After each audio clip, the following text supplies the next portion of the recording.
Hi hello welcome back to my channel. Please subscribe. చూడండి, ఈరోజు నేను మన టిఫిన్లోకి వడలు చేస్తున్నానండి. మినప వడలు చూడండి ఎంత పర్ఫెక్ట్గా రౌండ్గా ఎంత ఫ్లఫీగా ఉన్నాయో.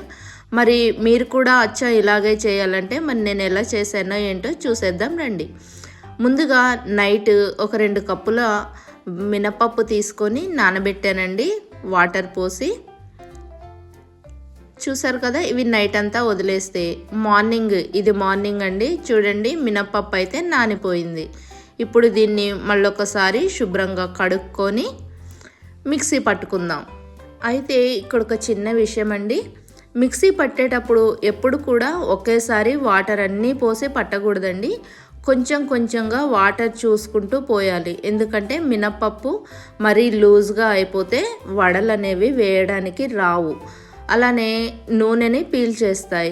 నూనె పీల్చి మనం తినేటప్పుడు చేతులకి బాగా నూనెగా అంటుతాయి. కాబట్టి మనం వాటర్ పోసేటప్పుడు కొంచెం కొంచెంగా చూసుకుంటూ మిక్సీ పట్టుకోవాలి. తో పాటు కొంచెం మనం సాల్ట్ కూడా యాడ్ చేసుకుంటే సరిపోతుంది. ఇప్పుడు చూడండి, నేనైతే ఇట్లా పర్ఫెక్ట్గా పట్టుకున్నానండి.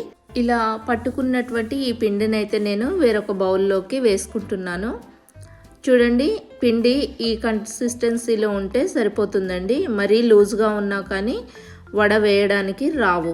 చూసారు కదా, ఇలా బౌల్లోకి తీసుకున్నాను. ఇప్పుడు ఆయిల్ హీట్ చేసుకుంటున్నాను అనమాట. స్టవ్ మీద ఆయిల్ పెట్టేసి నేను ఇక్కడ గారెలు అనేవి చూడండి ఇలా టీ గంట మీద వేస్తున్నాను. టీ గంట తీసుకొని దాన్ని కొంచెం తడి చేసి పిండి అనేది ఆ గంటె పైన వేసి ఇలా వేసినట్లయితే గంటకి ఏమాత్రమో అతుక్కోకుండా, మన చేతులకు ఏమాత్రమో అతుక్కోకుండా గారె అనేది ఈజీగా ఆయిల్లో పడిపోతుందండి. చూడండి ఎంత పర్ఫెక్ట్గా రౌండ్గా వస్తాయో అన్నమాట గారెలు. మీరు కూడా ఓసారి మీ ఇంట్లో ఇలా ట్రై చేసి మీకు ఎలా కుదిరినాయో నాకు కామెంట్ ద్వారా అయితే తెలియచేయండి. ఈ టెక్నిక్ అనేది చాలామందికి యూజ్ అవుతుంది. ఎందుకంటే చేత్తో వేయడం అందరికీ రాదు కాబట్టి. చూడండి, పర్ఫెక్ట్గా వేగిపోయాయి గారెలు. ఇప్పుడు వీటిని సర్వింగ్ బౌల్లోకి తీసుకుందాం. చూసారు కదా, గారెలు అయితే ఎంత పర్ఫెక్ట్ షేప్లో ఎంత బాగా వచ్చాయో. మరి మీరు కూడా మీ ఇంట్లో ఇలా ట్రై చేయండి. వీటిని అయితే నేను పల్లీల చట్నీ అండ్ టమాటా చట్నీతో సర్వ్ చేసుకుంటున్నాను. మీరు కూడా మీ ఇంట్లో ట్రై చేసి ఎలా కుదిరినాయో కామెంట్ ద్వారా